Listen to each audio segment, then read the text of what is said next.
పెట్టింది బాలగౌడ్ గారి నాయకత్వంలో వెనుకబడిన తరగతుల సంఘము అని ఒక సంఘం నేతృత్వంలో శేషం రాజు గారు, రామ్మూర్తి గారు వీళ్ళంతా కూడా దాంట్లో వెనుకబడిన తరగతుల సంఘం కింద పనిచేస్తున్నారు. హిమాయత్ నగర్లో మరి ఒక ఆఫీసు కూడా ఒక కేంద్రంగా ఉండేది. వాళ్ళు కూడా రాష్ట్ర బంధులలో వాళ్ళు పెద్ద ఎత్తున పాల్గొని కాంగ్రెస్ పార్టీలో ఉంటూ కూడా కాంగ్రెస్ పార్టీ నుంచి మద్దతు ఇచ్చి సెక్రటేరియట్ దగ్గర ధర్నా చేస్తే బాలగౌడ్ చెయ్య ఇరిగిపోయింది లాఠీ చార్జీలో. విఠలరావు అని పద్మశాలి ఎంపీ మహబూబ్నగర్ నుంచి ఆయన కాలే ఇరిగిపోయింది, హాస్పిటల్లో పడ్డారు. అంటే మనం ధర్నాలు చేసినప్పుడేమో పోలీస్ యంత్రాంగము బలంగా మన మీద దాడి చేస్తుంది. వాళ్ళ సెక్రటేరియట్ పగలగొట్టినా వాళ్ళ మీద కేసులు లేవు, ఏమి లేవు. అంటే పాలకవర్గము ఎట్లా ఉంటుంది అనే దానికి నిదర్శనం. ఇక ఆ తర్వాత మేము ఆ ఉద్యమం ఎప్పుడైతే స్టే ఇవ్వడం జరిగిందో ఇవ్వగానే మాకు అర్థమైంది. స్టే ఇస్తే మాకు కాంటెంప్ట్ కోర్టు ఉంటుందన్న సంగతి కూడా అవగాహన లేదు అప్పటికి. మొత్తం ఉస్మానియా యూనివర్సిటీ నుంచి 300-400 మంది ప్రొసెషన్ చేసి జీవన్ రెడ్డి ఇల్లు వైఎంసీఏ శాంతి థియేటర్ పక్కన ఉంది. ఆయన ప్రధానమైన తీర్పు స్టే ఇచ్చిన దగ్గరికి పోయి దిష్టిబొమ్మను తయారు చేసి కాలబెట్టే కార్యక్రమానికి పోయి ఆ సర్కిల్ దగ్గర మొత్తం చేస్తున్నాం. 5-10 నిమిషాలలోనే మొత్తం ఒక హాఫ్ అన్ అవర్లోనే మేము అన్ని ఏర్పాటు చేస్తున్నానే బెటాలియన్ అంతా పోలీసు మొత్తం దిగిపోయి ఇక మేము అది అంటు పెడుతున్న సమయంలోనే వచ్చేసి లాఠీ చార్జీ మొదలు పెట్టిరు మొత్తం. మళ్ళీ అది రెండోసారి దెబ్బలు. శంకర్కు నేను బాగా దెబ్బలు తిని ఇంకో చారి అని విశ్వబ్రాహ్మణ్ ఉన్నాడు, ఆయన హాస్పిటల్నే పడ్డాడు, గాంధీ హాస్పిటల్లో. మేము ఇక చెప్పులు వదిలేసి షాపులు ఉంటే అందరూ పోయి షాపులలో షట్టర్లు గుంజి షాపులలో దూరిపోయి ఏ షాపులు దొరికితే ఆ షాపులలో దూరిపోయి తిన్నాం. మళ్ళీ అది రెండోసారి అసలు జడ్జికి ఇంటి ముందరనే ధర్నా మొత్తం దిష్టిబొమ్మను కాల పెడతానికే అది ఒక పెద్ద పోరాటం. మన ఆర్టిస్ట్ అన్న గుర్తు చేసిండు. ఎక్కడ ప్రెస్ క్లబ్లో ఒక మీటింగ్ అయితే నారగోని, శంకర్ వీళ్ళంతా దెబ్బలు తిన్నారు మొత్తం. ఇక అసలు జడ్జికి వ్యతిరేకంగానే చేస్తే ఆయన 24 రోజులు ఇంటి దగ్గర సెక్యూరిటీ పెట్టి పోలీస్ అంతా 100 మందిని పెట్టింది ఆయన ఇంటి దగ్గర. తర్వాత మేము అక్కడికి పోయి దాడి చేసినందుకు. కాబట్టి అలాంటి బలమైనటువంటి ఉద్యమాలు కూడా జరిగినాయి. మనం తెలంగాణ ఉద్యమంలో ఎంత గట్టి ఉద్యమాలు ఎన్ని చూసామో అప్పుడు ఆ మొదటి దశలో ఆ రకమైనటువంటి ధైర్యంగా ముందుకెళ్ళటం కూడా ఇప్పుడు అనిపిస్తుంది, ఎట్లా చేయగలిగాము అవన్నీ కూడా అని. అదే ఆవేశంలో యువకులుగా ఉన్నప్పుడు చేయడం జరిగింది. ఇంకా తర్వాత ఏం జరిగింది అని అంటే మళ్ళీ ఉస్మానియా యూనివర్సిటీలో ఇక మేము ఎస్ఎఫ్ఐలకు పీడిఎస్లకు ఎవరు అందరు ఇక్కడ బయటనే ఆగిపోయారు, కొంతమంది వెళ్ళిపోయారు. కానీ ఇక మేమంతా కూడా ఏం నిర్ణయానికి వచ్చినాము అని అంటే ఎస్సీ ఎస్టీ బీసీల ఐక్యతతోటి విద్యార్థులది ఇక మనమే చూసుకోవాలి, మన ప్రయోజనాలు మనమే కాపాడుకోవాలి. ఎందుకంటే ఏబీవీపీ పీడిఎస్యూ మధ్యలో విపరీతంగా కొట్లాడుకునేది అందరి ముందు. ఏది జార్జిరెడ్డి పీరియడ్ నుంచి ఇప్పటి వరకు ఈ మూమెంట్ వచ్చినంత వరకు కూడా ఏబీవీపీ అంటే అసలు వ్యతిరేకంగా ఈ ఆర్ఎస్యూ పీడిఎస్యూలో ఉన్న వాళ్ళు గట్టిగా నిలబడేది. కానీ ఈ ఉద్యమంలో ఏబీవీపీలో ఉన్న అగ్రకులాలు వీళ్ళు కలిసిపోవడం వల్ల అది ఒక కొత్త దృశ్యం కనిపించింది. కాబట్టి అంతా వాళ్ళ ప్రయోజనాల కోసం ఇంకా ఏబీవీపీ అయినా పర్లేదు, పీడిఎస్యూ, ఆర్ఎస్యూ, ఎస్ఎఫ్ఐ అన్ని కూడా కలిసిపోయాయి అనేది అదొక వర్గ స్వభావాన్ని తెలియజేసే విషయం మాకు అర్థమైంది. ఇక ఆ తర్వాత ఉంటున్న క్రమంలోనే ఇల్లుస్ట్రేటెడ్ వీక్లీ అని ఒక పత్రిక ఢిల్లీ నుంచి శ్రీతీష్ నంది అని ఫేమస్ పత్రిక ఆ రోజులలో. అందులో ఒక ఆర్టికల్ వచ్చింది, 5 పేజీల ఆర్టికల్ వచ్చింది. అందులో కాంచీరామ్ గారి గురించి ఆర్టికల్ రాసిండు. ఓటమారా రాజ్ తుమారా నైచలేగా అనే మూమెంట్ రాసి కాంచీరామ్ గారు 10 లక్షల మందితోటి మీటింగ్ అడ్రస్ చేసినట్టు, ఆయన వెనకాల మొత్తం వాలంటీర్స్ ఫోర్స్ గన్లు పట్టుకొని నిలబడ్డట్టు మొత్తం ఫోటోలు వేసి ఉత్తర భారతదేశంలో సంచలనాన్ని సృష్టిస్తున్న బహుజన్ సమాజ్ పార్టీ అని ఒక ఆర్టికల్ వచ్చింది. అయితే మేము ఉద్యమం చేస్తున్నప్పుడు మా మీద కేసులు అయినాయి. కొన్ని కేసులు అయితే ఈ బిఎస్ఏ స్వామి, బొజ్జ తారకం గారు మా కేసులు వాళ్ళు చూసేవాళ్ళు. కాబట్టి మేము ఈ ఉద్యమం అయిపోయినాక కూడా ఈ వెనుకబడిన తరగతుల సంఘం వాళ్ళతోటి అప్పుడప్పుడు సమావేశాలకు పిలిస్తే మేము పోయేది. బొజ్జ తారకం గారి ఇంట్లో బిఎస్ఏ స్వామి అని రిటైర్డ్, ఆయన జడ్జి అయిన తర్వాత ఆయన ఇంట్లో సమావేశాలు అయ్యేది. అయితే ఒకసారి సమావేశంలో ఇది తీసుకుపోయిన ఇల్లుస్ట్రేటెడ్ వీక్లో ఇదేదో మన ఎస్సీ ఎస్టీ బీసీలు అని ఉంది సార్, ఇదేదో అక్కడ ఉద్యమం బలంగా వస్తుంది, ఇది ఏదన్నా మనకు పనికొస్తే ఇలాంటివి తీసుకొస్తే బాగుంటుంది అని ఒక చర్చ పెట్టడం జరిగింది.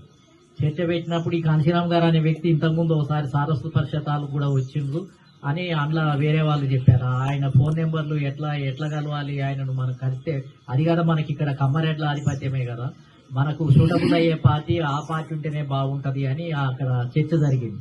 చర్చ జరిగినప్పుడు బొజ్జ తారకం గారు నాకు సుప్రీంకోర్టులో అడ్వకేట్స్ పరిచయం ఉన్న వాళ్ళు ఉన్నారు, నేను ఆయన అపాయింట్మెంట్ తీసుకునేటట్టుగా ఫోన్ నెంబర్ తీసుకునేటట్టుగా నేను ప్రయత్నం చేస్తానని ఆయన తీసుకోవటం జరిగింది.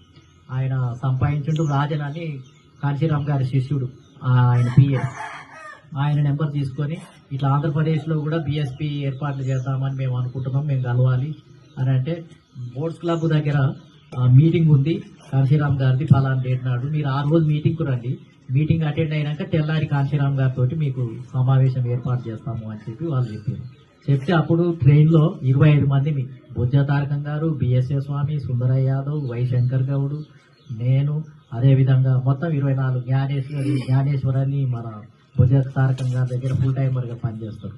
అట్లా 24 మందిని ఏపీ ఎక్స్ప్రెస్లో టికెట్లు బుక్ చేసుకొని కాంశీరామ్ గారు ఢిల్లీలో పెట్టిన బోర్డ్స్ క్లబ్ మీటింగ్కు సమావేశమై తెల్లారి మళ్ళీ ఆయనతోటి కాన్స్టిట్యూషన్ క్లబ్లో మీటింగ్ అయిపోయి అప్పుడు మేము చెప్పడం జరిగింది, సార్ ఇక్కడ ఆంధ్రప్రదేశ్లో కూడా మీరు పార్టీ పెట్టాల్సిందే, మా దగ్గర అంతర్రేట్ల ఆధిపత్యమే, శూద్రాగ్ర కులాలు ఆధిపత్యంలో ఉన్నాయి అని చెప్పడంతో ఆయన నేను పార్టీ పెట్టాలి అని అంటే, ముందు నేను ఒకసారి ఆంధ్రప్రదేశ్ అంతా తిరుగుతాను, మీరు మీటింగ్లు పెట్టండి, పార్టీ పెట్టడానికి ముందే మీరు ఎక్కడెక్కడ మీటింగ్లు పెడతారో ఒక టూర్ వేస్తాను మొత్తం అన్ని జిల్లాలు అని అన్నారు.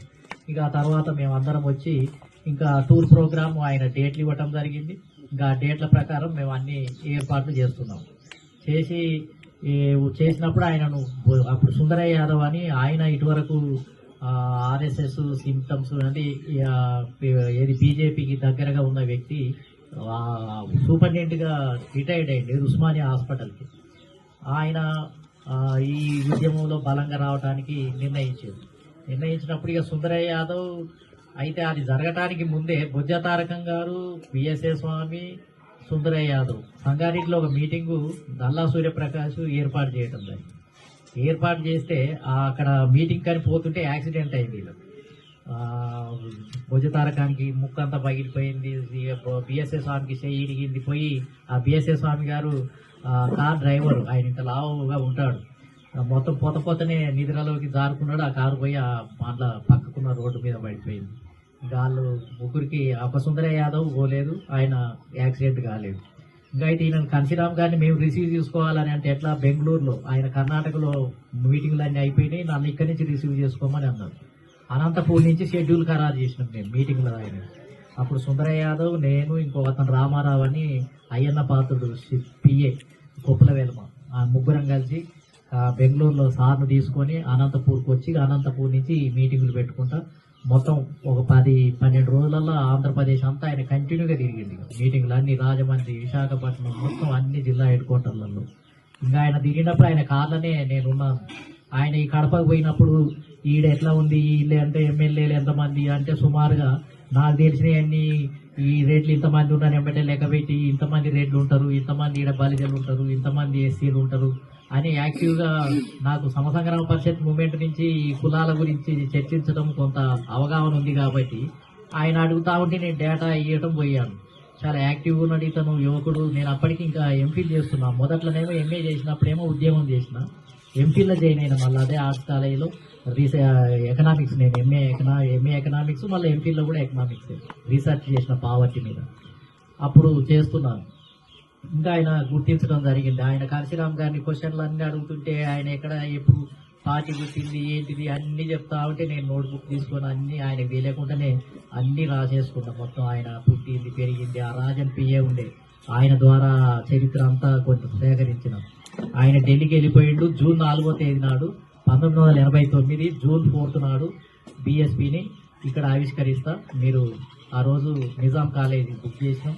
నిజాం కాలేజీలో పెద్ద డెలిగేట్స్ మీటింగ్, దాదాపు 10,000 మంది డెలిగేట్స్ మీటింగ్ పెట్టి చేసినాం. ఈనాటి పోయిండు వచ్చేటప్పటికి నేనేం చేసిన, ఒక పుస్తకమే తయారు చేసిన, ఆంధ్రప్రదేశ్లో బహుజన్ సమాజ్ పార్టీ అని పుస్తకమే తయారు చేసి ఆ పుస్తకంలో సార్ పోయి మాకు 20 రోజుల టైం ఉంది, ఈ లోపు కర్నూలులో ఎంతమంది రేట్లు, కడపలో ఎంతమంది రేట్లు, మళ్ళీ గుంటూరులో ఎంతమంది కమ్మవాళ్ళు, ఎమ్మెల్యేలు మొత్తం ఎవరెవరు ఉన్నారు మొత్తం వివరాలన్నీ తీసి పట్టికలు కలిసి ఆ పుస్తకంలో మొత్తం డేటా అంతా వేసేసిన. మొత్తం కారంచేడు, నీరుకొండ, దళితుల మీద హత్యాకాండలు ఎక్కడెక్కడ జరుగుతున్నాయి, మొత్తం బీసీలు ఎంతమంది 294లో బీసీలు ఇంత తక్కువ అని అదొక చాప్టర్ పెట్టి సమసంగ్రామ పరిషత్ అనే ఉద్యమం ఒక చాప్టర్, వెనుకబడిన తరగతుల సంఘం చేసిన ఉద్యమం ఒక చాప్టరు, ఇవన్నీ చాప్టర్ వైజ్ గా పెట్టి ఒక పుస్తకమే తయారు చేసి మళ్ళీ కాశీరామ్ గారి జీవిత చరిత్ర, ఆయన చేసిన నార్త్ ఇండియాలో చేసిన ఉద్యమాలు నేను వాళ్ళ పియ ద్వారా మొత్తం సేకరించి పుస్తకం ప్రింట్ చేసిన.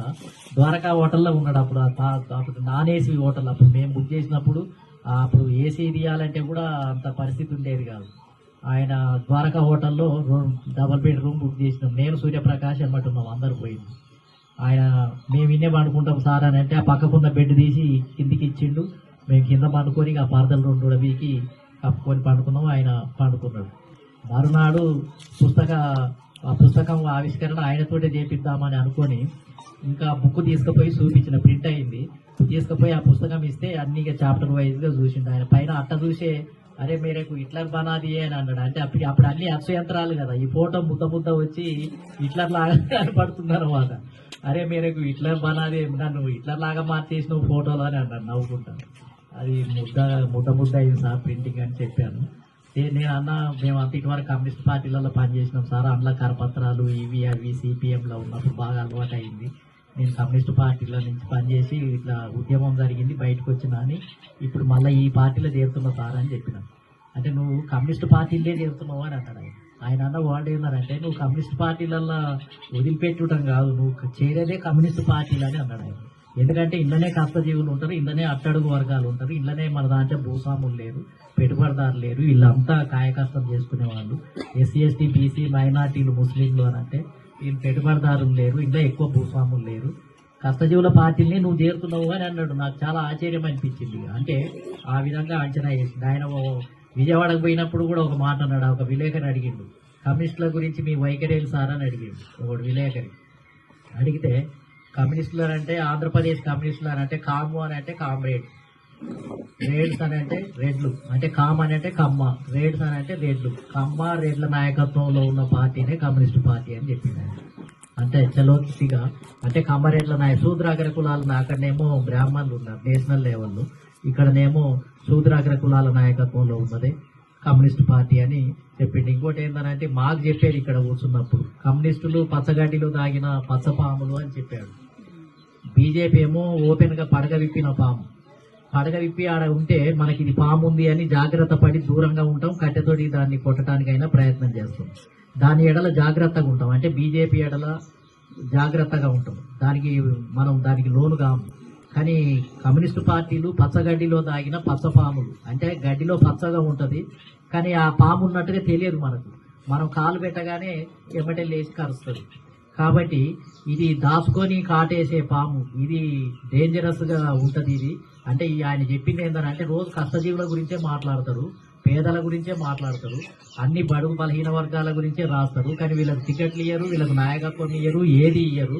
అంటే భాష మొత్తం మనది మాట్లాడతారు, చేసే అన్ని అగ్రకులాలకు టికెట్లు ఇస్తారు. కాబట్టి ఇది మనకు చాలా ప్రమాదకరం అయింది అనేది ఆయన స్పష్టంగా. అదే బీజేపీ అయితే పడగ విప్పుతుంది కాబట్టి అమ్మవాడ తాజ్మహల్ దాంట్లోకి పోతూ అండ చేరవద్దని మనం ఓపెన్ గా దూరంగా ఉంటాం. కాబట్టి దానివల్ల మనం జాగ్రత్త పడే అవకాశం ఉంది అని చెప్పింది.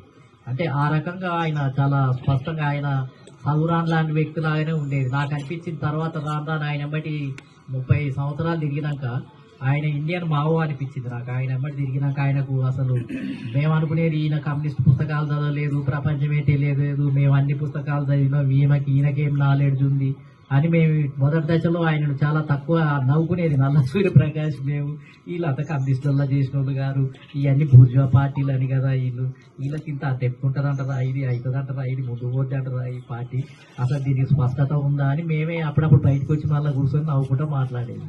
కానీ ఆయన ఎత్తుగడలు, ఆయన మా కళ్ళ ముందరనే అనేక మార్పులు వచ్చేసి జాతీయ పార్టీకి ఏర్పడి ఉత్తరప్రదేశ్లో గవర్నమెంట్ ఏర్పాటు చేసినాక 47 జిల్లాలకు కలెక్టర్లుగా పెట్టి 14 మంది ఎంబీసీలు గెలిస్తే 14 మందిని రజక నాయ బ్రాహ్మణ కుమ్మర్లు గెలిస్తే 14 మంది ఎంబీసీలు గెలిస్తే 14 మందిని క్యాబినెట్ మినిస్టర్లను చేసింది. ఢిల్లీ ఆఫీసులో ఛాయలు అందించే బలరాముని ఎంపీగా తీసుకుపోయి గెలిపించడం జరిగింది. మొన్న మనం విజయ్ తమిళనాడులో సాధారణమైన డ్రైవర్ కొడుకును గెలిపించిందంటే మనం ఇంతగా మాట్లాడుతున్నాం. ఆ రోజులలో అసలు ఆయన చాలా మంది ఆయన పార్టీలో చేసినటువంటి వాళ్ళు సగం మంది అంత పేదవాళ్ళే, అసలు ఏం తెలియదు. కొంతమందికి బట్టలు లేవు, షూస్ లేవు, ఆ విధంగా గెలిపించి అద్భుతం ఆ రోజులలో ఉత్తరప్రదేశ్